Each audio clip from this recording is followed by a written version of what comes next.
يا نبي سلام عليك، يا رسول سلام عليك، يا حبيب سلام عليك، صلوات الله عليك.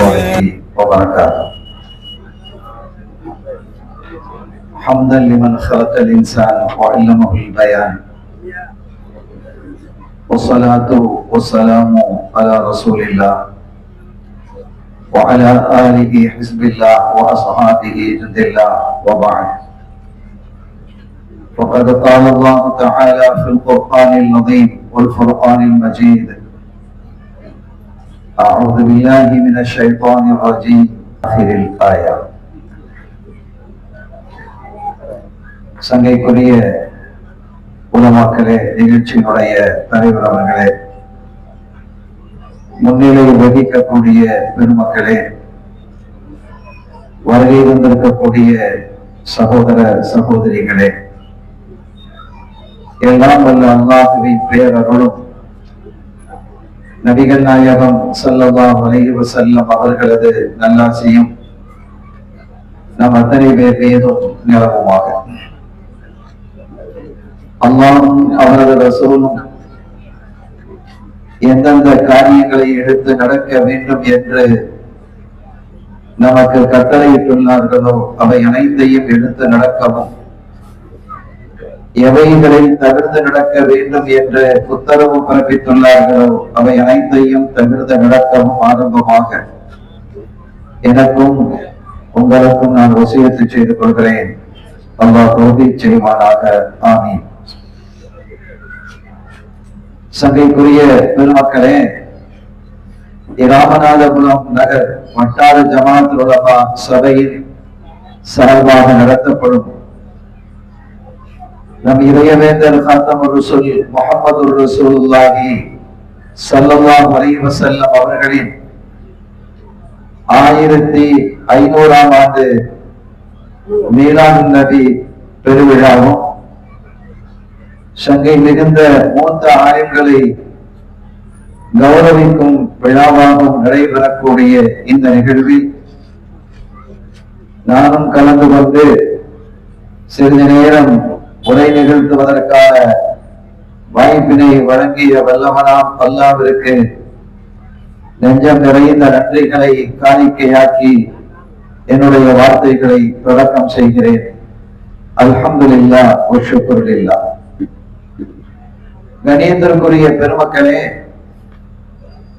இந்த உரைக்கு முன்பாக பல உலமாக்கள் சில தலைப்புகள் கொடுக்கப்பட்டு அவர்கள் பேசினார்கள். அப்படி பேசிய பேச்சுக்கள் அத்துணையும் ரத்தினமாக இருந்தது. மிக சுருக்கமாக அவர்கள் பேசினாலும் கூட அந்த உரை என்பது நம்முடைய இதயத்தை தொட்டதாக அமைந்தது. ஒவ்வொருவர் பேசும் பொழுதும் ஏன் இந்த தலைப்பையை நாம் பேசினால் என்ன என்று என்ன தோன்றியது. அப்படி அந்த உரைகள் அமைந்திருந்தது. அதெல்லாம் பேசணும் அப்படிங்கிற மாதிரி இருந்தது. ஸல்லல்லாஹு அலைஹி வஸல்லம் அவர்களுடைய சன்மார்க்க வாரிசுகளாக இருக்கக்கூடிய இந்த உலமா பெருமக்களை பற்றி சங்கைக்குரிய ஸைனுல் ஆபிதீன் ஹஸரத் அவர்கள் பேசும் பொழுது அவர்களுடைய மாண்பை குறித்து சில உதாரணங்களோடு அவர்கள் பேசியது ஒரு அழகான எழுச்சி உரையாக அமைந்தது. அது போன்று கண்மணி நாயகம் ஸல்லல்லாஹு அலைஹி வஸல்லம் அவர்கள் கற்றுத்தந்த அரசியல் கட்டமைப்பு என்ற தலைப்பில் ஜலாலுதீன் மன்வை ஹஸரத் அவர்கள் பேசும் பொழுதும் மிக அற்புதமாக பேசினார்கள். இந்த ஆன்மீக அரசியல் என்பது இன்றைய காலகட்டத்தில் அவசியம் என்பதை வலியுறுத்தினார்கள். அதையெல்லாம் பேச வேண்டும் என்று எனக்கு ஆசை இருந்தது. அடுத்து பாடலை பாடிய அந்த இருவர்களுடைய பாடலும் மிக அற்புதமாகவே அமைந்தது. அந்த பாடலை தொட்டு பேசினால் என்ன என்ற எண்ணமும் எனக்கு எழுந்தது. இதையெல்லாம் இணைத்து, ஆனால் எனக்கு தரப்பட்ட தலைப்பு என்பதோ நபிகள் நாயகம் ஸல்லல்லாஹு அலைஹி வஸல்லம் அவர்களே, அவர்களின் நேசம் நம் சுவாசம் என்று தலைப்பு தந்திருக்கிறாங்க. அதாவது தமிழ் என்பது ஒரு அழகான மொழி, அதுல நேசம் சுவாசம் இதெல்லாம் ஒரு அற்புதம். தமிழ் மொழி என்பது நாம் தெளிவாக நாம் புரிந்து கொள்ளக்கூடிய மொழியில சொல்வதாக இருந்தால் முஹப்பத்து ரசூல், அதை பேசணும் அப்படின்னு என்ன செஞ்சிருக்கிறாங்க, தலைப்பு தந்திருக்கிறாங்க. இன்ஷா அல்லாஹ் அந்த தலைப்போடையே இன்னும் சில தகவல்களையும் நான் இணைத்து பேச விரும்புகிறேன். பொதுவாகவே இந்த தமிழகம் என்பது, இந்த வரலாறை நாம் பேச வேண்டும். சில பகுதிகளில் நான் பேசி வந்திருக்கிறேன். நேற்றைய தினம் கூட கோவையிலே நடந்த, குடியமுத்தூரில் நடந்த ஒரு பள்ளிவாசல் திறப்பு விழாவில் நான் பேசக்கூடிய ஒரு வாய்ப்பு எனக்கு ஏற்பட்டு நாங்க பேசிட்டு தான் வரேன். அங்கே பள்ளிவாசல்களை பற்றி பேசும் பொழுது எந்த பள்ளிவாசலுடைய திறப்பு விழாவாக இருந்தாலும் அவ்வளவு வைத்தில்லா காபாவை குறித்து பேசாமல் இருக்க முடியாது. காபாவை குறித்த ஒரு ஆய்வை அறிஞர்கள் இமாம்கள் செய்து நமக்கு தரும் பொழுது ஒரு தகவலை நான் சொல்லுகிறேன். நாம் எந்த மண்ணிலே இருக்கோம் என்பதை நம்ம முதல்ல புரியணும். இந்த தமிழ் மண் என்பது சாதாரணமான ஒரு மண் அல்ல. இது இந்த துனியாவிலேயே, உலகத்திலேயே இஸ்லாம் முதலாவதாக வந்த மண் இந்த மண் தான், அரபகம் அல்ல. சையதுனா ஆதம் அலைஹிஸ்ஸலாம் அவர்கள் எந்த மண்ணிலே இறங்கினார்கள்? இந்த மண் அல்லவா? அது தெளிவாக தஃசீர்களில் பதிவு செய்யப்பட்டிருக்கிறது. அருகிலே இருக்கக்கூடிய இலங்கையிலே அவர்கள் இறங்கினார்கள். பாபா ஆதமலை என்று ஒரு மலை அங்க இருக்கு, அதில் அவங்க காலடி படிந்தது இருக்கிறது. பாபா ஆதம் அலைஹிஸ்ஸலாம் அவர்களுடைய பாதம் படிந்த அந்த இடம் அங்கே இருக்கிறது. ஆனால் இலங்கை என்பது ஒரு நாடாக இருக்கவில்லை, அது இந்தியாவாகத்தான் இருந்தது. ஒரு காலகட்டத்தில் அதற்கு வரலாற்றிலே நமூரியா கண்டம் என்ற பெயர், அது நேபாள் வரைக்கும் உள்ளடக்கும். அது இந்த பகுதிக்கும் தமிழர் பகுதிக்கும் இலங்கைக்கும் இடையிலே கடல் இருந்தது இல்லை. அது பிந்தைய காலத்தில் தான் ஏற்பட்டது. ஒரு செய்தியை நான் உங்களுக்கு சொல்லுவேன். ஆதம் அலைஹிஸ்ஸலாம் அவர்கள் இந்த பகுதியில் வாழ்ந்தார்கள் என்பதற்கு சான்றுகள் இருந்தாலும் பிறரும் ஏற்றுக்கொள்ளக்கூடிய ஒரு சான்று என்று தெரியவா? ஏற்றுக்கொள்ள வேண்டும். இந்த சேது சமுத்திரம் என்று குறிப்பிடுவார்கள் இல்லையா, அது சேது அல்ல, அது ஷீது. சையதுனா ஆதம் அலைஹிஸ்ஸலாம் அவர்களினுடைய கடைசி மகனார் நபி ஷீது அலைஹிஸ்ஸலாம். அந்த ஷீது தான் சேது என்று மாறியது. ஆதம் அலைஹிஸ்ஸலாம் அவர்கள் இந்த மண்ணிலே தமிழ் பேசினார்கள் என்று இருக்கிறார். எப்படி இருந்தாலும் ஆதம் அலைஹிஸ்ஸலாம் அவர்கள் இந்த மண்ணிலே பிறந்தவர்கள், இந்த மண்ணிலே இறங்கியவர்கள். ஆக தீன் முதலாவதாக இந்த மண்ணிலே வந்தது. இதற்கு தஃசீரில் இன்னொரு சான்றை குறிப்பிடுவார்கள். அது என்ன தெரியுமா? இந்த மண் என்பதால் இது ஆதம் அலைஹிஸ்ஸலாம் அவர்களுடைய ஒருவேளை பாதங்கள் பட்டிருக்கலாம், அவருடைய பிள்ளைகள் நடந்த பகுதிகளாகவும் கூட இது இருக்கலாம். கஅபத்துல்லாவை கட்டுமாறு சையதுனா இப்ராஹிம் அலைஹிஸ்ஸலாம் அவர்களுக்கு அல்லாஹ் கட்டளையிடலாம். அப்படி கட்டளையிட்ட பொழுது அந்த இப்ராஹிம் அலைஹிஸ்ஸலாம் அவர்களும் இஸ்மாயில் அலைஹிஸ்ஸலாம் அவர்களும் இணைந்து கட்டி முடிக்கிறார். அது ஒரு நீண்ட வரலாறு. கட்டி முடித்ததற்கு பிறகு ஹஜருல் அஸ்வத் இருக்கிறது இல்லையா, அந்த மூலையில ஒரு கல்லை வைக்கிறோம்னு விரும்புறாங்க. யாரு விரும்புறா? இப்ராஹிம் அலைஹிஸ்ஸலாம் அந்த இடத்துல ஒரு கல் வடிவம் இருந்தால் நன்றாக இருக்குமே என்று விரும்புறாங்க. அந்த விருப்பத்தை அல்லாஹ் உங்க கல்வில போடலாம். அப்படி போட்ட போது மகனார் இஸ்மாயில் அலைஹிஸ்ஸலாம் அவர்களிடத்தில் சொல்றாங்க, மகனே ஒரு நல்ல அழகான ஒரு மடிவான கல்லை இந்த இடத்துல கொண்டு வாங்க, இந்த இடத்துல வச்சா நல்லா இருக்கும் அப்படின்னு சொல்றாங்க. இஸ்மாயில் அலைஹிஸ்ஸலாம் ஒரு இளம் வயது, அவங்க போறாங்க, ஒரு கல்லை கொண்டு வர்றாங்க. இந்த கல் பொருத்தம் இல்லைன்னு இப்ராஹிம் அலைஹிஸ்ஸலாம் திருப்பி அனுப்புறாங்க. அடுத்த ஒரு கல்லை எடுத்து வர்றாங்க, இதுவும் பொருத்தம் இல்லைன்னு அனுப்புறாங்க. தஃசீர் எழுதுறாங்க, பல முறை அவரை தூக்கிட்டு வர்றாங்க. டயர்ட் ஆயிட்டாங்க, முடியல அவங்களுக்கு. இது சரியில்லை, இது பொருத்தம் இல்லைன்னு திருப்பி அனுப்பிக்கிட்டே இருக்கிறாங்க தந்தை ஆதம் அலைஹிஸ்ஸலாம் அவர்கள், சையது இப்ராஹிம் அலைஹிஸ்ஸலாம் அவர்கள். இஸ்மாயில் அலைஹிஸ்ஸலாம் அவர்கள் தயாராகிட்டாங்க. ரொம்ப கடைசியா போய் ரொம்ப நேரத்துக்கு பிறகு ஒரு கல்லை தூக்கிட்டு வர்றாங்க. வந்தா ஏற்கனவே அங்க ஒரு கல் பதிவு செய்யப்பட்டிருக்கிறது. அது வடிவாக அழகாக இருக்கிறது. இவருடைய ஹஜ்ஜல் அஸ்வத் அங்க இருக்கு. அப்ப இது யாரு கொண்டு வந்தது அப்படின்னு கேட்கிறாங்க இஸ்மாயில் அலைஹிஸ்ஸலாம் தன் தந்தை இப்ராஹிம் அலைஹிஸ்ஸலாம் அவர்களிடத்தில். அவங்க சொன்னாங்க, உங்களை விட வலிமையான, சோர்வடையாத, அன்ஷத், சுறுசுறுப்பான ஒருவர் கொண்டு வந்தார் அப்படின்னு சொல்லி முடிக்கிறாங்க. ஜிப்ரீல் அலைஹிஸ்ஸலாம் வந்து கொடுக்கிறாங்க. இது தகவல். இங்கே நாம் சொல்ல வேண்டிய செய்தி என்ன தெரியுமா? அந்த தஃசீரிலே எழுதும் பொழுது அந்த கல்லை எங்கிருந்து கொண்டு வந்தார்கள் என்பதுதான் நீங்க ஹைலைட். மினல் ஹிந்த், இந்தியாவில் இருந்து கொண்டு வந்தார்கள் என்று தஃசீரில் பதிவாகி இருக்கிறார். வரலாறுகளை நாம் மறக்கிறோம் சகோதரர்களே. வரலாறு தெரியாத ஒரு மனிதன் இன்னொரு வரலாறை படிக்க முடியாது. வலிமையாகவும் வீரம் மிகுந்த வரலாற்றுக்கும் சொந்தக்காரர்கள் நாம். நம்முடைய வரலாறு எத்தகையது என்பதை நம்முடைய இளம் தலைமுறைகளுக்கு கற்றுக் கொடுக்கிறோம். நம்முடைய தாய்மார்கள் எத்தகைய வலிமை மிக்கவர்கள் என்பதை சொல்லிக் கொடுக்கிறோம். இந்த தமிழ் மரபிலே வாழ்ந்த பெண்கள் எத்தகைய பெண்கள், தங்கள் கையிலே வைத்திருக்கக்கூடிய முரத்தை கொண்டு, அது எந்த மதத்தை சார்ந்தவர்களாக இருந்தாலும் சரி, தமிழ் பெண்கள் சாதாரண பெண்கள் அல்ல. முரத்தை கொண்டு புலியை வேட்டிய வரலாறு உண்டு இல்லையா? அப்படிப்பட்ட அந்த வீரம் மிகுந்த சமூகத்தில், ஈமானிய சமூகத்தில் இருக்கக்கூடிய நாம் நம்முடைய தாய்மார்களுக்கும் வீரத்தையும், இளைஞர்களுக்கும் வலிமையையும் வீரத்தையும் கற்றுத்தர வேண்டிய, வரலாற்றையும் கற்றுத்தர வேண்டிய அவசியத்தில் இருக்கிறோம். ஆக இது என்ன அப்படின்னா அவங்க சொல்றாங்க, இது இந்தியாவில் இருந்து ஜிப்ரீல் அலைஹிஸ்ஸலாம் அவர்கள் கொண்டு வந்த கல். அது இந்தியாவிலிருந்து எங்க வந்திருக்கணும்? இந்தியானா எங்கிருந்து வந்தது என்றால் இந்த பகுதியில் இருந்துதான் வந்திருக்க வேண்டும் இல்லையா? இதுதானே ஆதம் அலைஹிஸ்ஸலாம் அவர்களுடைய தொடர்பான பகுதியாக இருந்தது.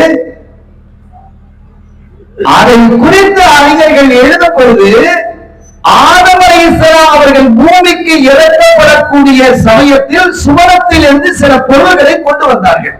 அதில் இந்த ஹஜ்ஜல் அஸ்வதும் ஒன்று. அது சுவனக்கல் தான். அது இங்குதான் இருந்தது. இந்த கல்லை தான் ஜிப்ரீல் அலைஹிஸ்ஸலாம் அவர்கள் கொண்டு வந்து அந்த மூலையிலே பதித்தார்கள். ருக்குனுல் யமானி, ருக்குனுல் இராகி, ருக்குனுல் ஷாமி என்று காபா, அது சதுரமா இருக்குல்ல, அந்த சதுரமாக இருக்கக்கூடிய ஒவ்வொரு மூலைக்கும் 4 மூலை இருக்கிறது, முக்கு இருக்கிறது. அந்த ஒவ்வொரு முக்குக்கும் ஒரு பெயர் இருக்கிறது. இராக்கை நோக்கி இருக்கக்கூடிய அந்த முக்குக்கு ருக்குனுல் இராகி, ஷாம் சிரியாவை நோக்கி இருக்கக்கூடிய அந்த முக்கிற்கு ருக்குனுல் ஷாமி, யமனை நோக்கி இருக்கக்கூடிய ருக்குனுல் யமானி. ஹஜ்ஜல் அஸ்வத் இருக்கக்கூடிய அந்த கல்லுக்கு ருக்குனுல் ஹிந்தி, இந்தியாவினுடைய மூலை. அது பொதுவாக அதுல ஹஜ்ஜல் அஸ்வத் இருக்கிறனால ஹஜ்ஜல் அஸ்வத் மூலைன்னு சொல்லிட்டு போயிருக்காங்களே தவிர மற்ற மூலைக்கு இருக்கக்கூடிய அந்த பெயர்கள் பிரபல்யமான மாதிரி இது பெயர் பிரபல்யமாகவில்லை. அது இந்தியாவை நோக்கி இருக்கக்கூடிய ஒரு மூலை என்பதையும் நாம் புரிந்து கொள்ளணும். அது இருக்கக்கூடிய கல்லும் இந்தியாவிலிருந்து கொண்டு வந்த கல் என்பதை புரிந்து கொள்ளணும். இப்படி மாபெரும் வரலாற்றுக்கு சொந்தக்காரர்களாக, இன்னும் சொல்ல போனால் கூடுதல் அந்த கல்லுக்கு சொந்தக்காரர்களாக நீங்க இருக்கிறீங்க. இந்த மாவட்டத்தை சார்ந்தவர்கள் இருக்க முடியும். எனவே இந்த வரலாறுகள் எல்லாம் நம்முடைய இளைஞர்களுக்கு போதிக்க வேண்டும். ஏன்னா ஹஸ்ரத் அவர்கள் அந்த அரசியல் கட்டமைப்பை பற்றி பேசும்போதெல்லாம் உடன் சிலிர்க்கிறது. நம்முடைய சமுதாயம் எதை நோக்கி செல்லுகிறது, நம் பிள்ளைகள் எதை நோக்கி போறாங்க, யாருக்கு பின்னால போறாங்க, கேவலமாகவும் இருக்கிறது, சில சமயம் அசிங்கமாகவும் இருக்கிறது. இவர்கள் எல்லாம் நிதானமாக சிந்திக்க மாட்டார்களா? யாருக்கு பின்னால போவது, யார் நமக்கு தலையை ஏற்பது என்ற ஒரு விமர்சனம் இல்லையா என்பதையெல்லாம் நாம் யோசிக்க கடமைப்பட்டு இருக்கிறோம். இது அவசியத்திலும் அவசியம் என்பதை நாம் உணர்ந்து கொள்ள வேண்டும் என்ற ஒரு முன்னுரையாக நான் இதை வைத்திருக்கிறேன். எனக்கு பேச வேண்டிய தலைப்பு மஹப்பத்துர் ரசூல் ஸல்லல்லாஹு அலைஹி வஸல்லம் அவர்களுடைய மஹப்பத்தை பற்றி நாம பேசணும். அதை முழுமையாக நாம் நம் இதயத்திலே பதித்துக் கொள்வோமேயானால் உண்மையிலேயே நாம் முத்தகீன்களாக, மூமின்களாக, வீரர்களாக நாம் மாற முடியும். கோழைத்தனமும் சோடை போகக்கூடிய தன்மையும் இல்லாமல் எதற்கோ அல்லது யாருக்கோ பணியக்கூடியவர்களாக இல்லாமல் சத்தியத்திற்கும் நேர்மைக்கும் பணியக்கூடியவர்களாக நாம் திகழ வேண்டும். அதற்கு இந்த மஹப்பத்துர் ரசூல் மிகுந்த துணை நிற்கும் என்ற அந்த முன்னுரையோடு எனக்கு தரப்பட்ட தலைப்பினுடைய செய்திக்குள் நான் நுழைக்கிறேன். அருமையான பெருமக்களே, நான் ஆரம்பத்தில் ஒரு வசனத்தினுடைய பகுதியை ஓதுனேன். அது அல்லாஹ் சொல்றான்,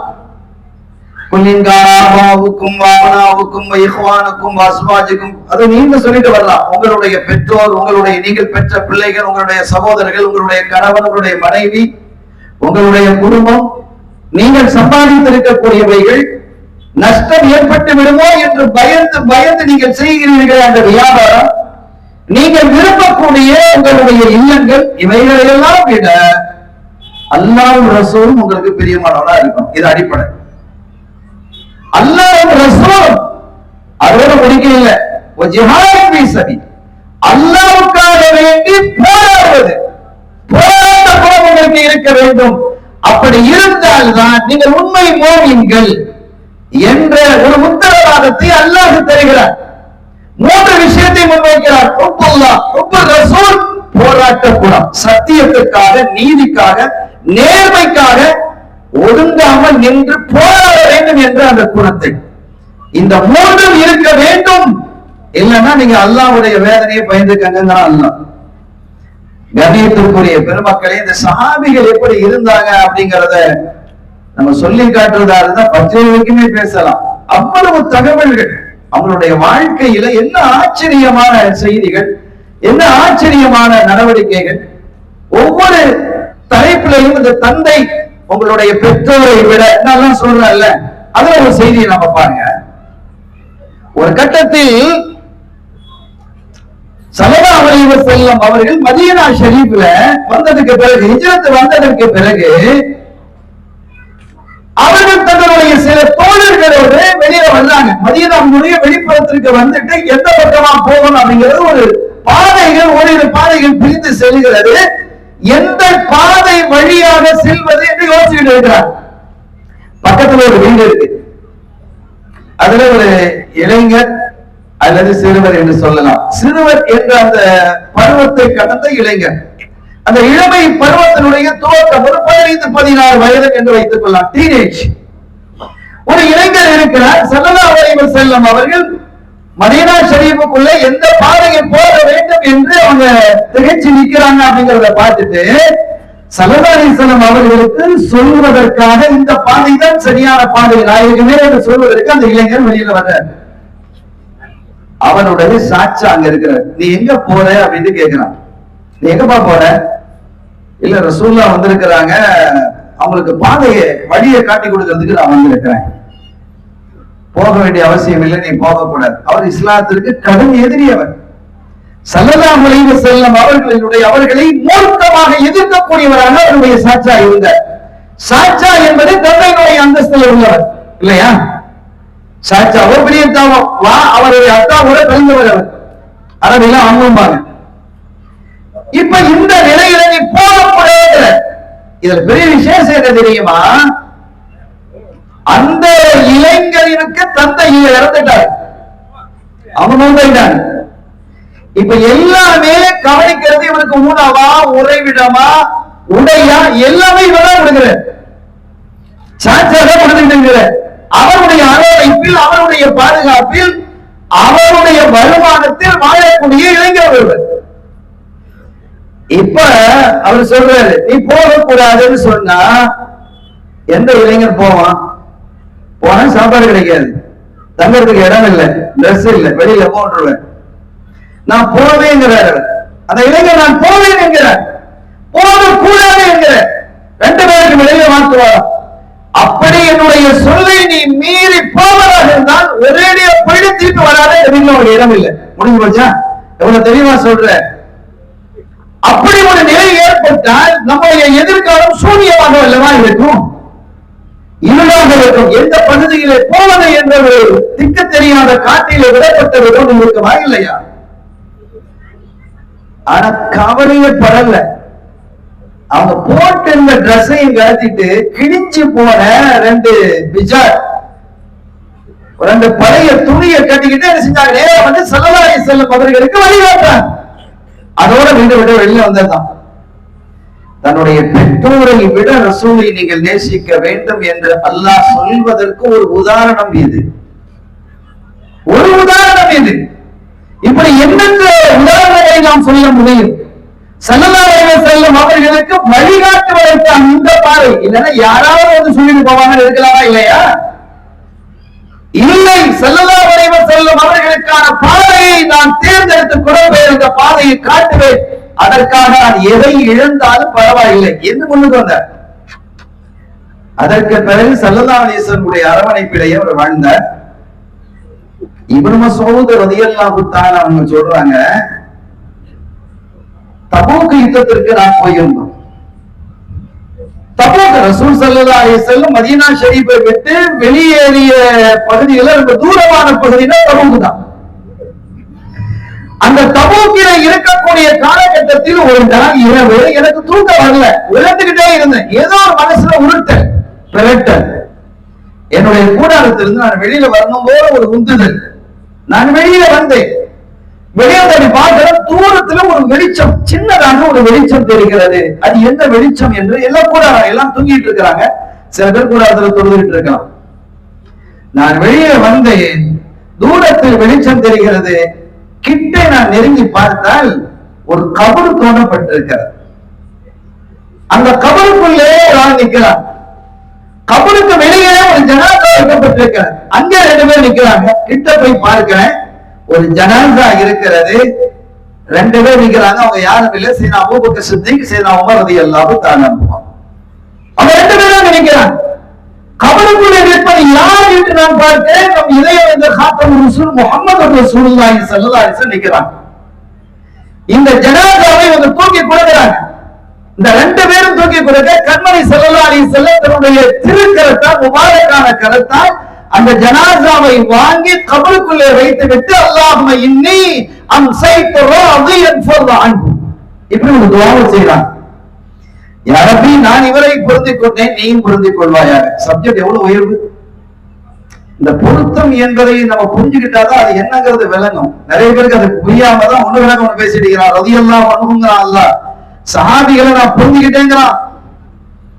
அது லேசான ஒரு விஷயம் அல்ல. ஸல்லல்லாஹு அலைஹி வஸல்லம் அவர்கள் ஒரு செய்தியை குறிப்பிடுகிறார்கள். என்ன குறிப்பிடுறாங்கன்னா, சுவனத்திலே போனதற்கு பிறகு ஒரு சமயம் சுவனவாசிகள் அப்படியே எதிர்பார்த்திருக்கக்கூடிய காற்று ஒன்று வீசும். ஒரு இனிமையான காற்று அது. அந்த காற்று வீசப்பட்ட பொழுது அந்த சுவனவாதிகளுக்கு ஏற்படக்கூடிய அந்த மகிழ்வு இருக்கிறதே, அதே மாதிரி மகிழ்வு வேற எந்த நிகழ்விலும் அவர்களுக்கு ஏற்படாது. சுவனத்தை பற்றி நிறைய விஷயங்கள் சல்லாசம் பேசி இருக்கிறாங்க. அதற்கு பிறகு அந்த மக்கள் எல்லாம் உடனடியாக தயாராகி ஒரு பெரிய திறந்த மைதானத்துக்கு வந்துடுவாங்க. சுவனலோகத்தினுடைய மைதானத்திற்கு கோடான கோடி மக்கள் திரண்டு இருக்கும் பொழுது அவரோடு எதிர்பார்த்துக்கிட்டே இருப்பாங்க. அப்படி எதிர்பார்த்து கொண்டிருக்கும் போது வல்ல அல்லாஹ் அவர்களுக்கு காட்சி தருவான். இதை விட உச்ச சந்தோஷம் எதுவும் இல்லை. அல்லாஹ் அந்த வாக்கியத்தில் நம்மையும் நம்முடைய சந்ததிகளையும் இணைத்து வைப்பாராக. அந்த ரப்பு அல்லாஹ்வை பார்த்ததும் மக்கள் எல்லாம் அப்படியே கதறுவாங்க. சந்தோஷம் தாங்க முடியாது. ஏன்னா அதை விட அழகு அவங்க உலகத்தில் அந்த சூரத்தில் வேறு எதுவும் இல்லை. அல்லாஹ்வை தாண்டி அழகு எதுவும் கிடையாது. இப்ப அல்லாஹ் கேட்பான், உங்களுக்கு என்ன வேணும்னு கேட்பான். உங்களுக்கு மக்களாகிய நமக்கு என்ன வேணும்னு கேட்க தெரியாது. ஏன்னா நமக்கு ஒரு வியாபாரத்துல 1 லட்சம் ரூபாய் லாபம் கிடைக்கும் நம்ம நாடி இருக்கிறோம்னு வைங்க. 1 லட்சம் ரூபாய்க்கு பகரமாக நாம் நாடியது அதிகபட்சம் எப்படியாவது இந்த வியாபாரத்தில் 1 லட்சம் கிடைக்க வேண்டும் என்று நாடி இருக்கும் பொழுது 1000 கோடி ரூபாய் நமக்கு கிடைத்தால் எப்படி இருக்கும்? கொஞ்சம் யோசிங்க. 10 லட்சம், 1 கோடி, 3 கோடி இல்ல, 1000 கோடி. இப்ப 1000 கோடி, 10,000 கோடி, லட்சம் கோடியில தான் பேசுறாங்க.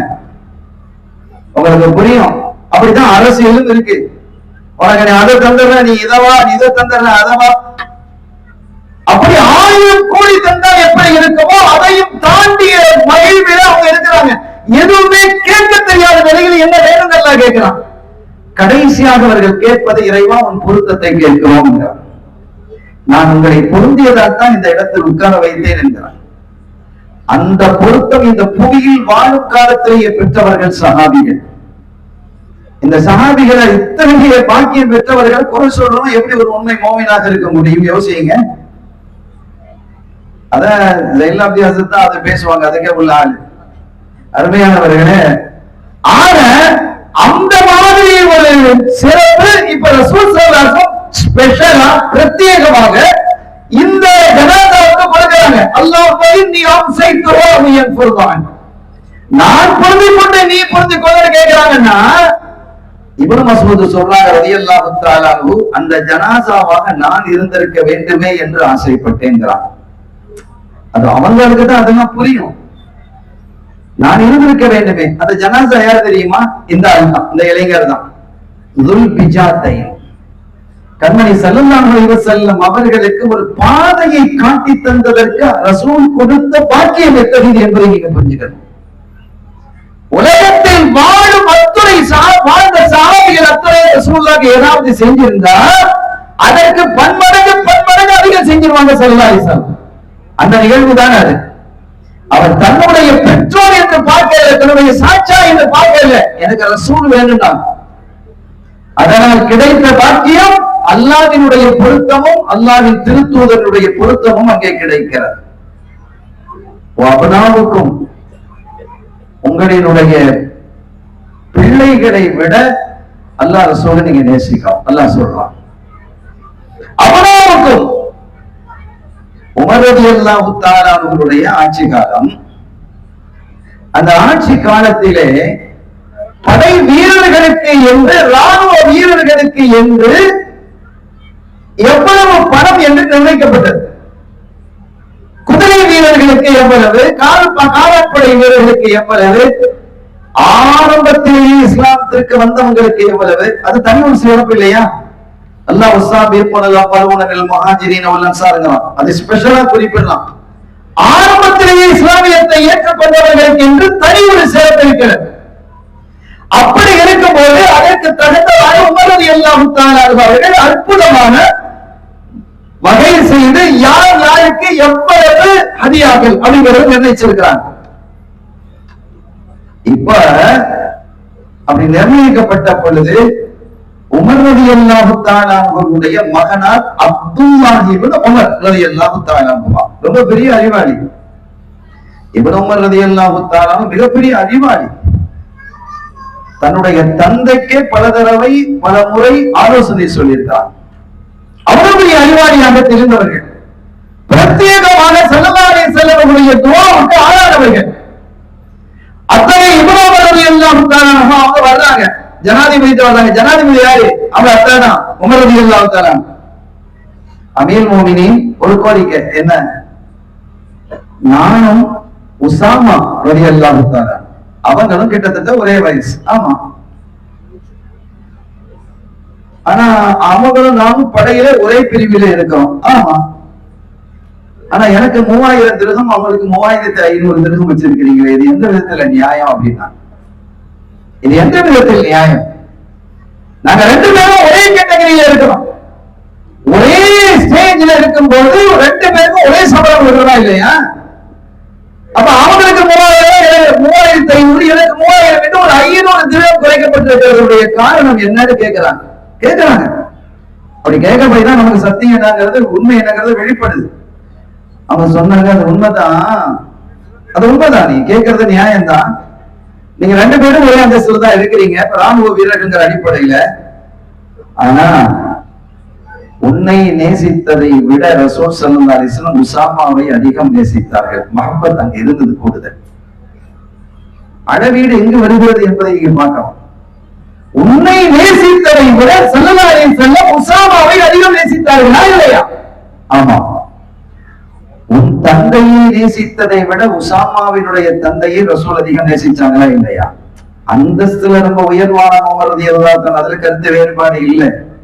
நேசம் என்பது அங்கே முக்கியமான அளவீடாக இருந்தது. உன்னை நேசித்ததை விட உஸாமாவை ஸல்லல்லாஹு அலைஹி வஸல்லம் அவர்கள் அதிகம் நேசித்தார்கள். உன் தந்தையாக என்னை நேசித்ததை விட உஸாமாவுடைய தந்தையாக ஸைத் இப்னு ஹாரிதாவை அதிகம் நேசித்தார்கள். ரசூலுல்லாஹ்வுடைய வளர்ப்பு மகன் இவன் உஸாமா ரலியல்லாஹு அன்ஹுடைய தந்தை ஸைத் இப்னு ஹாரிதா ரலியல்லாஹு தஆலா. இங்கே மஹப்பத்தை ஸையதுனா உமர் இப்னு கத்தாப் ரலியல்லாஹு தஆலா அவர்கள் முன்வைக்கிறாங்க.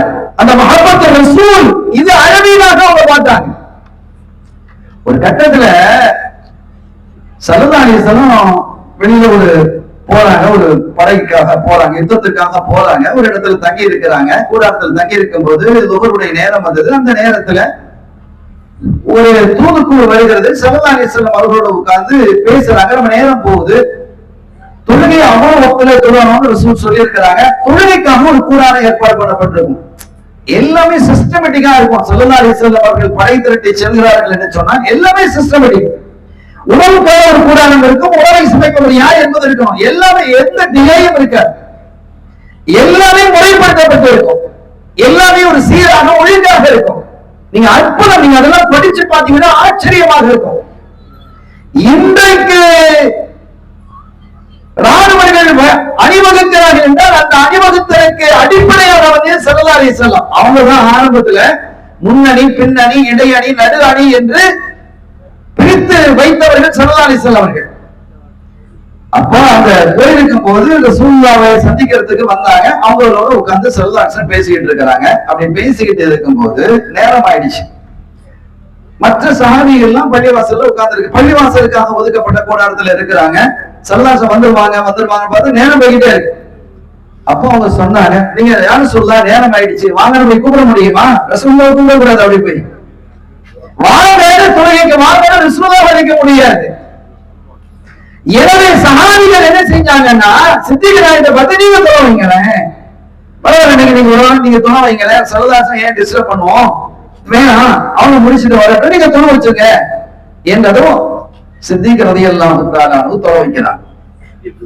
அப்படி தொழ வைத்துக் கொண்டு இருக்கக்கூடிய அந்த காலகட்டத்தில், அந்த சமயத்தில் ஜமாஅத் நடந்துகிட்டு இருக்கு. ஸல்லல்லாஹு அலைஹி வஸல்லம் வந்துட்டார்.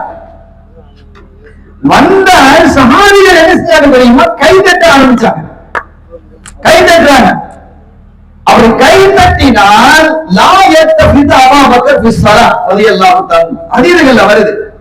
தொழுகைகளை சித்திகளாக அப்படி திரும்பிலாம் பார்க்க மாட்டாங்க. அவங்க உறுதியா நின்று தொழுதுகிட்டே இருக்கிறாங்க. ஆனா ஃபகத்ரத் அந்த சத்த கை தட்டல் ரொம்ப அதிகமான உடனே அவங்க திரும்பி லேசா பாக்குறாங்க. ஸல்லல்லாஹு அலைஹி வஸல்லம் வர்றாங்க. ஸல்லல்லாஹு அலைஹி வஸல்லம் அவர்கள் வரும் பொழுது இவங்க அப்படியே கொஞ்சம் பின்னுக்கு போயிட்டாங்க. பின்னால போறாங்க. ஸ்டெப் அப்படி பின்னால வைக்கிறாங்க. கண்மணி ஸல்லல்லாஹு அலைஹி வஸல்லம் அவர்கள் என்ன செய்யறாங்கன்னா, இப்படி கையை காட்டுறாங்க, நீங்க தொழுங்க, கண்டினியூ பண்ணுங்க, நீங்க இமாமத்து செய்யுங்க, கண்டினியூ பண்றாங்க. ஆனாலும் கேட்காம பின்னால வந்துட்டாங்க. ஸல்லல்லாஹு அலைஹி வஸல்லம் முன்னால போறாங்க, தொழ வச்சாங்க, தொழ வச்சு முடிஞ்சது. இப்ப தொழுகைலாம் முடிஞ்சதுக்கு பின்னால இதான் தகவல். கண்மணி ஸல்லல்லாஹு அலைஹி வஸல்லம் கேட்கிறாங்க, யா அபூபக்கர், இது அமர்துக், நான் உங்களை ஏவிய போது நீங்க எதுக்கு தொழாம பின்னால வந்தீங்க? நீங்க தொழ வச்சிருக்க வேண்டியது, ஆனா ஏன் உன்னை தொழுன்னு சொல்றோம் தானே, நீங்க தொழ வச்சிருக்கலாமே அப்படின்னு கேட்கிறாங்க. இப்ப இதை நீங்க நல்ல கவனிக்கணும். இதை எப்படி திருப்பலாம்? ரசூலுல்லாஹ் தொழ வைக்க சொல்லியும் தொழாத அப்படி ஒரு இமாமத்து செய்யாத ஒரு நபர் தான் அபூபக்கர் சித்திக் நான் குற்றம் சுமத்தலாமா? அப்படி சுமத்துவதற்கு ஒரு கூட்டம் தயாரா இருக்கு. இப்படிதான் பார்ப்பாங்க. ஆனா இதுல யதார்த்தம் இல்லைங்கிறத பார்க்கணும். அதனுடைய ஃபைனல் நத்தீஜா, அதனுடைய ரிசல்ட் எப்படி இருந்ததுங்கிறத பார்க்கலாமா இல்லையா? அப்ப அவங்க கேட்கிறாங்க, ஸல்லல்லாஹு அலைஹி வஸல்லம் ஏன் நீங்க நான் உங்களை ஏவிய போது நீங்க என்ன செய்யல, ஏன் எனக்கு தொழுகை நீங்க தொழுகையை கண்டினியூ பண்ணல, இமாமத்தை கண்டினியூ பண்ணல, எனக்கு பின்னால வந்தீங்கன்னு கேட்கிறாங்க. அப்ப அவங்க சொன்னாங்க, யார சொல்லுங்களா, அபூ குஹாஃபாவுடைய மகனுக்கு தன்னதான் சொல்றாங்க. அவங்க அத்தா பேரு அபூ குஹாஃபா. அபூ குஹாஃபாவுடைய மகனுக்கு ஸல்லல்லாஹு அலைஹி வஸல்லம் அல்லாஹ்வின் திருத்தூதருக்கு முன்பாக நின்று இமாமத்து செய்வதற்கு என்ன தகுதி இருக்கிறது? இங்க என்ன இருக்கு அப்படின்னா, ரசூலுல்லாஹ்வுடைய அம்ரு, ஏவல் இருக்கிறது, ரசூலுல்லாஹ்வுடைய இஷ்க் இருக்கிறது. அம்ரை விட இஷ்கை முற்படுத்த வேண்டும் என்கிறார்கள் பெருமக்கள், ஆஷிகீன்கள், முஹத்திதீன்கள். ஒரு அம்ரும் இருக்கிறது, இஷ்கும் இருக்காது என்றால் இதை எதை முற்படுத்த வேண்டும்? இஷ்கை முற்படுத்த வேண்டும் என்பது இந்த செய்தியிலிருந்து தெளிவாகிறது என்கிறார்கள். ஆக உமர் ரலியல்லாஹு தஆலா அன்ஹு தன்னுடைய பிள்ளை, லேசான பிள்ளை இல்ல, அப்துல்லா இப்னு உமர் ரலியல்லாஹு தஆலா நம்ம சாதாரண ஆள் இல்ல. அவங்களுடைய வரலாறு நீங்க படிச்சு பாருங்க, ஆச்சரியமா இருக்கும். அப்துல்லா ரொம்ப நல்ல பிள்ளைங்கிறாங்க ஸல்லல்லாஹு அலைஹி வஸல்லம், ரொம்ப நல்ல பிள்ளை இருக்கிறார்கள். அப்படி கண்மணி நாயகம் ஸல்லல்லாஹு அலைஹி வஸல்லம் வாழ்த்தை பெற்றவர்கள், அருள் நபி ஸல்லல்லாஹு அலைஹி வஸல்லம் ஆஷிக்காக இருந்தவர்கள் அப்துல்லா இப்னு உமர் ரலியல்லாஹு தஆலா அன்ஹு அவர்கள். அப்ப அவங்களுக்கு கொடுத்ததை விட ஸல்லல்லாஹு அலைஹி வஸல்லம் அதிகம் விரும்பிய உஸாமா ரலியல்லாஹு தஆலா அவர்கள் கொடுக்கறாங்க அப்படின்னா நாம் புரிந்து கொள்ள முடிகிறதா இல்லையா?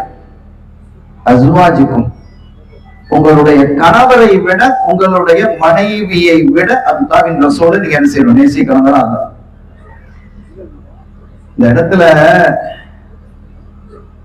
ஒரு பெண்மணி சொல்றா, ஒரு பெண் மணின்னு சொல்றதா அது பிசாசுன்னு சொல்றதா தெரியல. யூடியூப்ல நீங்க எல்லாம் பார்த்திருப்பீங்க. என் கணவனை விட அவனை தான் நல்லா பிடிக்கும். ஒரு தமிழகத்தில் உள்ள ஒரு பெண் பேசக்கூடிய பேச்சா இது? என் கணவனை எதற்காக உனக்கு பிடிக்கும் அதை சொல்லு. உனக்காக செய்தது என்ன? இந்த சமூகத்திற்கு ஆற்றிய பணி என்ன? தமிழுக்காக செய்தது என்ன? எதற்காக போராட்டத்திற்காக எந்த போராவது கொடுத்திருக்கிறாரா? எதுக்கு நீ நேசிக்கிற? உன் மாப்பிள்ளையை விட தெளிவா பேசுற, என் மாப்பிள்ளையை விட உனக்கு பிடிக்கும் பேசுறது, இது ஒரு மயிலாக்குறது, எவ்வளவு கேவலமான ஒரு அரசியல், எவ்வளவு அசிங்கம். அறிவார்ந்த சமூகம் என்று தமிழ் சமூகத்தை போற்றிக் கொண்டிருக்கக்கூடிய காலகட்டத்தில் வெளிநாட்டுல இருந்து ஒருத்தர் சொல்றார், ஒரு இந்து சகோதரர் தான் ஒரு மெசேஜ் போடுறாரு, அது யூடியூப்ல வருது. நான் குவைத்துல ஒர்க் பண்றேன், அங்க ஒரு டிவில இந்த 41 காட்சி எல்லாம் வந்தது. 40ஆம் நாளுமோ 41வது நாள், 41வது காட்சியில நாங்க பார்த்தோம். அது அரபு டிவில வரும் பொழுது எங்க பாஸ் அரபி தான். அவர் கேட்கிறாரு, என்னப்பா இந்தியால உங்க ஊர்ல இப்படிலாம் இருப்பாங்களா? எங்க தலை குடிவாக இருக்கிறது.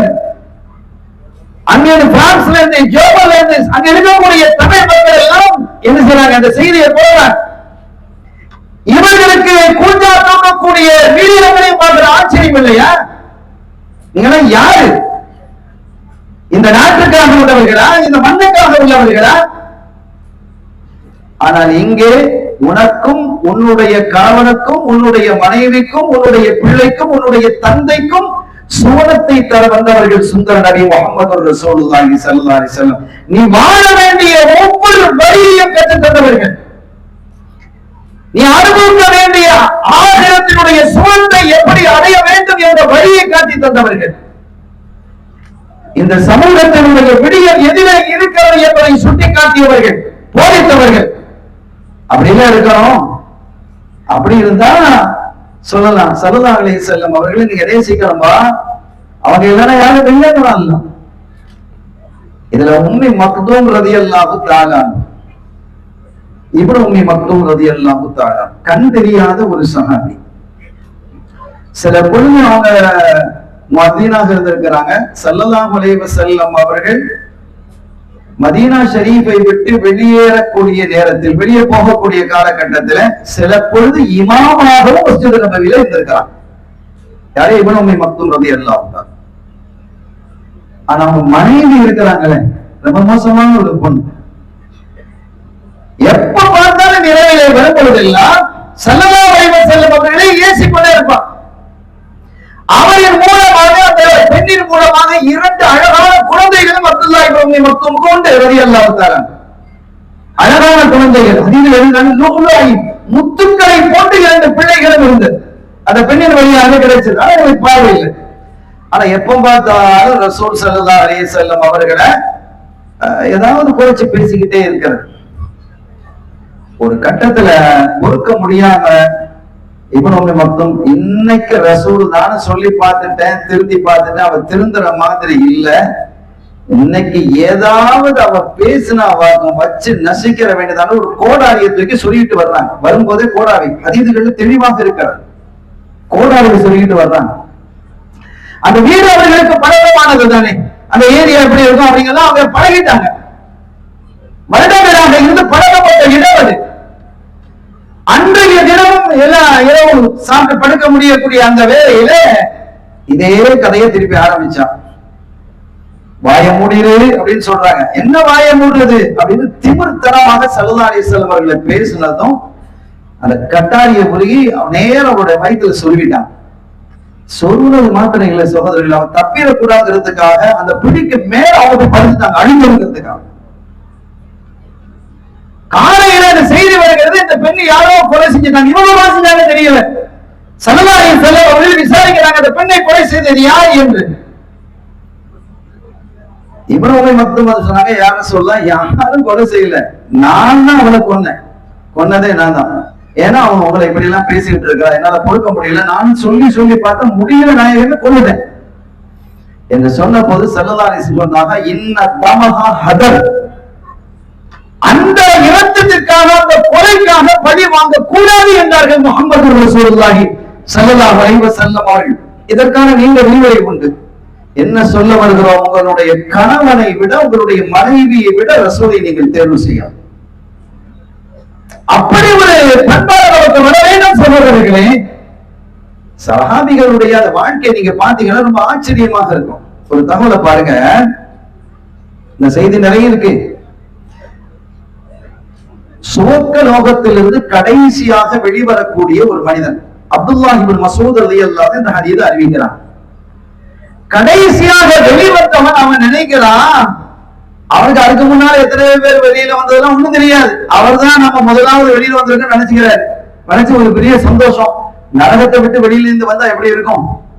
விட்டா போதும், சொர்க்கம் வேணாம், நரகத்தை விட்டு வெளியில போகணும் அப்படிங்கிறது இருக்குமா இல்லையா? யாரே எனக்கு சொர்க்கம்லாம் வேணாம், இந்த நரகத்தை விட்டு வெளியாக்கி 1000 வருஷம் போராடி இருக்கிறார். அதான் வெளியாகிட்டான். அதான் கடைசியா வெளியில வர்றது. அப்படி வெளியிலே வந்த பொழுது ஒரு தூரத்துல ஒரு மரத்தை பாக்குறேன். யாருமே எனக்கு ரொம்ப தாகமா இருக்கு, என் வெளியில கொண்டு வந்துட்டு அல்ஹம்துலில்லாஹ் அந்த மரத்தடியில நான் உட்கார வச்சு நாங்க நீரோட இருக்கிற மாதிரி தெரியுது. நான் அந்த நிழலில இருப்பேன், அந்த நீரையும் மறந்து கொள்வேன். சரிப்பா, நான் உன அந்த இடத்துக்கு அனுப்பிடுறேன், அதுக்கு பிறகு வேற எதையும் நீ கேட்க மாட்டேன். இப்னு மஸ்ஊத் ரலியல்லாஹு அன்ஹு அவங்க தான் அந்த ஹதீஸ் அறிவிக்கிறாங்க. அந்த மரத்துக்கு அனுப்பிட்டாங்க. அதை விட அழகான ஹதீஸ் அப்படி வருது, அதை விட அழகான ஒரு மரத்தை அதுக்கு வருவாங்க. அது அப்படியே கொஞ்சம் கொஞ்சமா சொர்க்கத்துல அந்த இடத்துக்கு எனக்கு அனுப்பி கொஞ்சம் நாளைக்கு பிறகு அந்த மனுஷன் கேட்கலாம். அந்த மனிதன் அப்படி கேட்ட போது, நீ ஏற்கனவே இப்படி சொன்னாயப்பா, என்ன சத்தியம் செய்து அதெல்லாம் கேட்க மாட்டேன். அப்ப சொன்னது உண்மைதான், அது ரொம்ப நல்லா இருக்கு, அதுக்கு மேல எதையும் நான் கேட்க மாட்டேன். அங்க போயிடுச்சு. இப்படி கேட்டு கேட்டு கேட்டு சொர்க்கத்துக்குள்ள அனுப்பிடுன்ட்டான். அல்லாஹ் சொர்க்கத்துக்குள்ள அனுப்புறான். அனுப்பும் போது வெளியே அந்த வாசல் நின்று அவன் பாக்குறான், சொர்க்கம் ஹவுஸ்ஃபுல், உள்ள நிறைஞ்ச மாதிரி தெரியுது. எல்லாம் ஃபுல்லா, என்ன ஹவுஸ்ஃபுல்ங்கிற வார்த்தை எல்லாம் இன்னைக்கு முக்கியமான வார்த்தை. எந்த இடத்துல போடுவாங்கன்னு தெரியும் தானே உங்களுக்கு. எங்க ஹவுஸ்ஃபுல்லா இருக்க வேண்டுமோ பள்ளி வாசல் ஹவுஸ்ஃபுல்லா இருக்குன்னு இருக்க மாட்டேங்குது. ஹவுஸ்ஃபுல்லா இருக்க காலியாக இருக்க வேண்டிய இடத்துல காசை கொடுத்து என்ன செஞ்சிடலாம், எவனையோ கோடீஸ்வரன் ஆகிட்டு அவனுக்கு பின்னால இவன் பசியும் பட்டினியோட பின்னால பஸ்ஸுக்கு மேல வரலாம். கணியத்திற்குரிய பெருமக்களே, ஹவுஸ்ஃபுல்லாக தெரிகிறது. அப்படி ஹவுஸ்ஃபுல்லாக இருக்கும்போது எல்லாம் சொர்க்கம் நிறைந்திருக்கிறதா இருக்கிறது. இல்லடா, நீ போ, உனக்கு எவ்வளவு இடம் வச்சிருக்க தெரியுமா? எவ்வளவு இடம் வச்சிருக்கிற? உலகத்தை மாதிரி வீசுல துணியா, அந்த உலகத்தை மாதிரி ஒரு உலகம் உனக்கு வச்சிருக்கிறாங்க. இந்த உலகம் முழு நரகத்திலிருந்து கடைசியா வர்றவனுக்கு. அப்ப அல்லாஹ் அவன் சொல்றான், நான் பாவம் செஞ்சேன், அதுக்கு நரகத்தை தண்டனை தண்டா பண்ண, அதெல்லாம் சரிதான். அதற்காக நீ என்ன இப்படி கேள்வி செய்யாத, கேள்வி கிண்டல் பண்ணாத ரஹ்மானே அப்படின்னு சொல்லும் பொழுது, இல்ல இல்ல நான் கேள்விப்படல, உண்மைதான் அப்படின்னு அல்லாஹ் சொல்றான். இப்படி சொல்லிட்டு இந்த இடத்துல இப்னு மஸ்ஊத் ரலியல்லாஹு அன்ஹு சிரிக்கிறான். இந்த இடத்தை தான் நீங்க கவனிக்கணும், சிரிக்கிறான். அப்படி சிரித்த பொழுது அந்த கேட்டுட்டு இருக்கிறாங்கல்ல, தாபியங்கள் இருக்கிறாங்க, அவங்க கேட்டுட்டு இருக்கிறாங்க. அப்ப கேட்கறாங்க, நான் இப்ப சிரிச்சானே, எதுக்கு சிரிச்சீங்க நீங்க கேட்க மாட்டீங்களா அப்படின்னு கேட்கறாங்க. நான் சிரித்தது இந்த இடத்துல ஏன் நீங்க சிரிச்சீங்க நீங்க கேட்க மாட்டீங்களா என்ன அப்படின்னு கேட்க சொல்றாங்க. அப்ப அவங்க கேட்கறாங்க, சாஹிப் ரசூலுடைய தொடர் நீங்க எதுக்காக சிரிச்சீங்க? அவங்க சொன்னாங்க, இந்த இடத்துல ரசூல் தான் சிரிச்சாங்க. யோசிங்க, ரசூலுல்லாஹ் சிரித்தார்கள் என்பதற்காகவே நான் சிரித்தேன் என்று சொல்லிட்டு அந்த சமயத்தை நாங்க கேட்டா யாரும் சொல்ல ஏன் இந்த இடத்துல சிரிச்சீங்க நானும் கேட்டோம் சரதாசன். அவங்க சொன்னாங்க, அல்லாஹ் அந்த இடத்துல சிரிச்சா நான் சிரிச்சேன்னு சொன்னாங்க ஸல்லல்லாஹு அலைஹி வஸல்லம். என்ன ஒரு அற்புதமான விஷயம் இல்லையா? அப்துல்லாஹ் இப்னு உமர் ரலியல்லாஹு தஆலா ஹஜ்ஜுக்கு பிரயாணம் போறாங்க. மதீனா ஷரீஃப்ல இருந்து ஒரு குழு ஸல்லல்லாஹு காலத்துக்கு பின்னால. அப்ப போகும் பொழுது ஒரு பாதை, மக்காவுக்கு போகிற பாதை தெளிவா இருக்கு. அந்த பாதையில போறதை விட்டுட்டு எல்லாருக்கும் இந்த பாதை தாங்கிறது நல்லாவே தெரியும். வர்றவங்களுக்கு தெரியாது, அவங்களுக்கு தெரியுது. இந்த பாதையை விட்டுட்டு இந்த பாதை ஏறி செய்றாங்க, போறாங்க. அப்ப என்ன பாதை எங்க இருக்க? நல்ல வாங்க, நீங்க வாங்க அப்படிங்கிறாங்க அப்துல்லாஹ் இப்னு உமர் ரலியல்லாஹு அன்ஹு. எல்லாரும் சரி, அவங்க பெரிய சஹாபியாச்சு, பெரியவங்க. இப்ப அவங்க வயசுல கூடனவங்க. அவங்க போயிட்டு கொஞ்சம் அப்படி தூரம் போயிட்டு ஒரு கொஞ்சம் தூரம் தான் போனாங்க. போயிட்டு அப்படி திரும்பி வந்தாங்க. ஒரு 100 அடி 200 அடின்னு வச்சுக்காங்களேன். போயிட்டு அப்படி திரும்பி வர்றாங்க. திரும்பி வந்து இந்த பாதையிலே போயிடறாங்க. என்னப்பா இது ஆரம்பத்துக்கு நம்ம சொன்னமே இந்த பாதையில போகணும் சொல்லுமா இல்லையா அப்படின்னு அவங்க கேட்டுட்டு இல்லை. அவங்க கேட்டாங்க, நீங்க செய்ததுக்கு ஏதாவது காரணம் இருக்கான்னு கேட்டாங்க. ஏன்னா சஹாபிகள் செய்தால் காரணம் இருக்கும் என்பதை தாபியங்கள் விளைஞ்சிருந்தாங்க, சும்மா செய்ய மாட்டாங்க. அவர்களுடைய எந்த செயலும் வீணானது அல்ல என்பதை தெளிவா புரிஞ்சிருந்தார். கணியத்திற்குரிய அவங்க சொன்னாங்க, ஸல்லல்லாஹு அலைஹி வஸல்லம் இருக்கும் போது நாங்க என்ன செஞ்சோம், அவங்களோட இந்த இடத்துக்கு மக்காவுக்கு நாங்க வந்தோம். அது ஃபத்து மக்காவோ அல்லது உம்ராவோ, கதாவுல் உம்ராவோ அல்லது ஹஜ்ஜுடைய ஏதோ அந்த ஸல்லல்லாஹு அலைஹி வஸல்லம் வரும்போது அவர்கள் என்ன செய்தார்கள் என்றால் இந்த பாதை தவிர இந்த பக்கமா போனாங்க. போயிட்டு இந்த பாதை இல்லை, திரும்பி என்ன செய்தார்கள், இந்த பகுதியில் போனார்கள். அந்த சுன்னத்தை பேணுவதற்காகவே நான் சென்றேன் என்கிறார்கள் சஹாபி அப்துல்லாஹ் இப்னு உமர் ரலியல்லாஹு அன்ஹு. எவ்வளவு ஒரு ஆச்சரியமான ஒரு விஷயங்கிறத பாருங்க. இந்த சஹாபிகளை நம்ம எப்படி பின்பற்றணும், அவங்களுடைய வாழ்வியல் எப்படி இருந்தது, போர்க்களம் எப்படி இருந்தது, சத்தியத்தை நோக்கி எப்படி அவர்கள் நகர்ந்தார்கள், அவர்களுடைய நீதி நேர்மை எப்படி இருந்தது, ஆட்சி துறைகளில் அவர்கள் அமர்ந்திருக்கவில்லையா, ஆளுநராக இருக்கவில்லையா, கவர்னராக இருக்கவில்லையா, ஹலீஃபாவாக ஆட்சியாளராக இருக்கவில்லையா, பொறுப்பாளர்களாக இருக்கவில்லையா, அந்த பொறுப்புகளை எல்லாம் அவர்கள் எப்படி செயல்படுத்தினார்கள் என்று பார்க்க வேண்டாமா? ஒரு செய்தியை நான் சொன்னேன், மனைவியை விட அல்லாஹ்வின் தூதரை நேசிக்கணும், கணவரை விட, என் காதலரை விட. இன்னைக்கு காதலரை ஏத்துக்கிட்டு உமா பாப்பாவை அத்தா மாவத்துக்கு போட்டுட்டு போகக்கூடிய காலம் இது. எத்தனை இளைஞர்களை பார்க்கிறோம், கல்லூரி மாணவர்கள் மாணவிகளை பார்க்கிறோம், அத்தான் வேணாம் அம்மாவும் வேணாம், யாரோ ஒருத்தர் கொஞ்ச காலம் பழகியதற்காக அவனிடத்திலே மனசை பறிகொடுத்து விட்டு தன்னுடைய தாய் தந்தையர்களை உதறிவிட்டு செல்லக்கூடிய அவநிலையான காலம் இல்லையா இது? எவ்வளவு அசிங்கமாக நடந்து கொள்கிறார்கள் இளைஞர்கள், இளைஞர்கள்.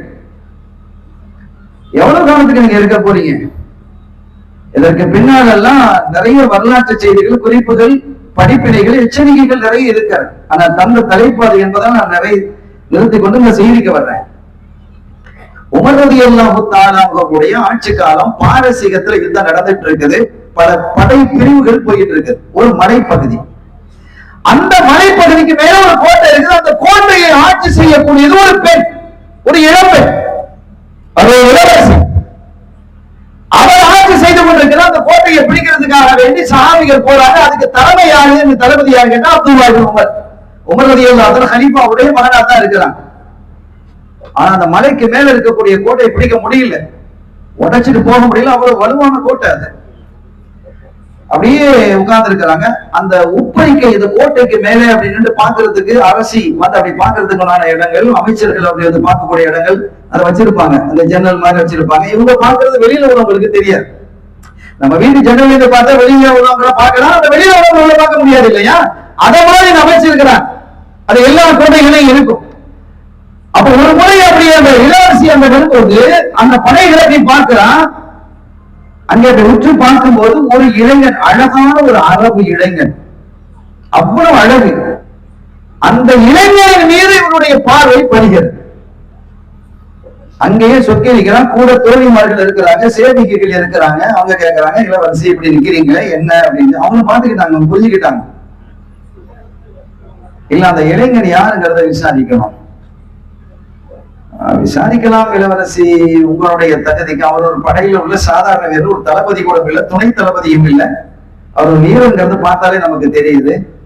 வேணுமானா ஆள் அழகா இருக்கலாம், நீங்க விசாரிக்க சொன்னால் விசாரிங்க. விசாரிக்கப்பட்டது அவர் ஒரு அரபு இளைஞர் தான். அவர் தளபதியும் இல்ல, துணை தளபதியும் இல்ல, சாதாரண ஒரு போர் வீரர். நான் அவரை தான் கல்யாணம் பண்ணிப்பேன், நான் அவரை திருமணம் முடிக்க வேண்டும். பார்த்ததும் காதல்கள். அவர் கல்யாணம் முடிப்பது உறுதியா நிற்கிறார். அமைச்சர்களும் அதை சொல்லி பார்த்தாங்க, எனக்கு இந்த விஷயத்தில் நீங்கள் ஆலோசனை சொல்ல வேண்டிய அவசியம் இல்லை, நீங்க போய் அவரை பேசுங்க, மாப்பிள்ளை பேசுங்க. உங்க கொடியை பிடிச்சிட்டு வராங்க, வேற வழி இல்லை. அரசு கட்டையில எடுக்கும்போது என்ன செய்யறது, நேரம் வந்து அது பேசப்படுது. அப்படி பேசும்போது அந்த இளைஞர் சொன்னார், உங்க இளவரசியை திருமணம் முடிப்பதற்கு நான் தயார், 2 ஷரத்து, 2 நிபந்தனையின் அடிப்படையில் நான் கல்யாணம் முடிச்சுக்கிறேன். என்ன சொல்லுங்க? உள்கோட்டையையும் தர வேண்டும், வெளிக்கோட்டையையும் தரணும். அப்படின்னா வெளிக்கோட்டைங்கிறது இந்த கோட்டை தான் இருக்குல்ல, இதை இந்த கைவசம் நீங்க தந்துடணும். இதை பிடிக்கிறது நாங்க வந்திருக்கிறோம். அது ஏன் பிடிக்க போனாங்க ஒன்னாங்க, இதெல்லாம் தனி வரலாறு. சும்மா போக எல்லாருக்கும் ஒரு வரலாறு பின்னணி இருக்கிற அந்த கோட்டை வெளிக்கோட்டையை தர வேண்டும். அப்ப உள்கோட்டை ஒன்று சொன்னாங்க, சொன்னீங்களே. ஆமா, உள்கோட்டை என்பது அவருடைய கல்வி. அவ இஸ்லாத்தை ஏற்றுக்கிறோம். இந்த 2ஐயும் என்னிடத்தில் ஒப்படைப்பீர்கள், ஆனால் நான் என்ன செய்யறேன், அந்த பெண்ணை கல்யாணம் முடிச்சுக்கிறேன். இது சாத்தியமா அப்படின்ட்டு, இது சாத்தியமா இல்லையாங்கிறது யார் முடிவு எடுக்கிறது? இளவரசியில முடிவு எடுக்கணும். அமைச்சர்கள் வந்தவங்க போய் சொன்னாங்க, ஓகேட்டா.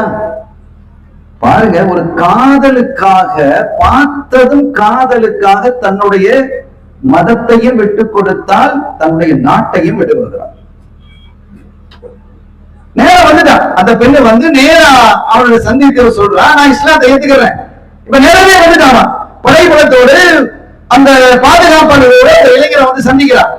நான் இஸ்லாம் இந்த செய்தி அப்துல்லா இப்னு உமர் ரலியல்லாஹு அன்ஹு அவர்களுக்கு சொல்லப்பட்டது, அவங்க அங்கீகரிச்சாங்க. நீங்க சொன்னது சரி, தளபதி அங்கீகரிச்சுட்டாங்க.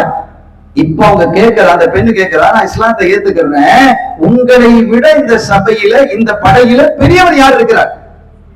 யாரு பெரியவங்கன்னு சொல்லுங்க. மன் அக்பர் மின்க், மன் அக்பர் மின்க், உங்களை விட பெரியவர் யார் இருக்கிறாரோ அவங்ககிட்ட நான் இஸ்லாத்தை ஏத்துக்கிறேன். அப்ப அவங்க சொன்னாங்க அப்துல்லா இப்னு உமர், அவங்க தான் எங்க தளபதி. அவங்கள்ட்ட போனாங்க. போன உடனே அந்த பெண்ணு கேட்கிறா, உங்களோட பெரியவங்க இருக்கிறாங்களா? இருக்கிறாங்க. யாரு? ஹலீஃபா, அவங்க தான். அவங்க எங்க இருக்கிறாங்க? மதீனால இருக்காங்க. அவங்க என்ன மதீனாவுக்கு கூட்டிட்டு போங்க, நான் அங்க போய் என்ன செய்யறேன்? அவன் என்ன பாக்குற, ஸ்டேட்டஸ் பாக்குறா. சாதாரண ஆண்டுகளா இருக்க கூடாது, இருக்கிற டாப் மோஸ்ட் யார் இருக்கிறாங்க அவங்ககிட்ட போய் இஸ்லாத்தை ஏத்துக்கிறோம். இது அந்த கெத்து உள்ளது.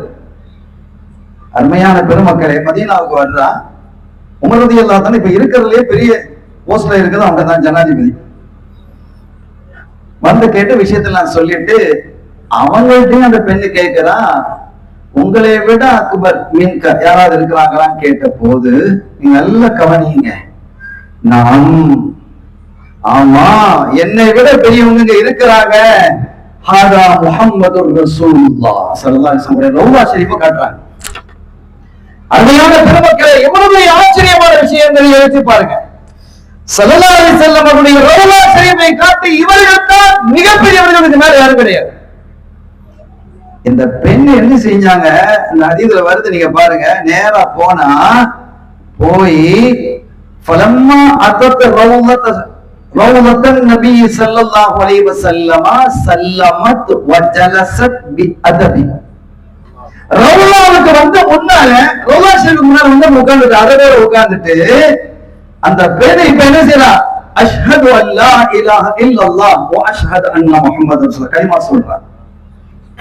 கலிமாவை சொல்ற. வந்தது எதுக்காக?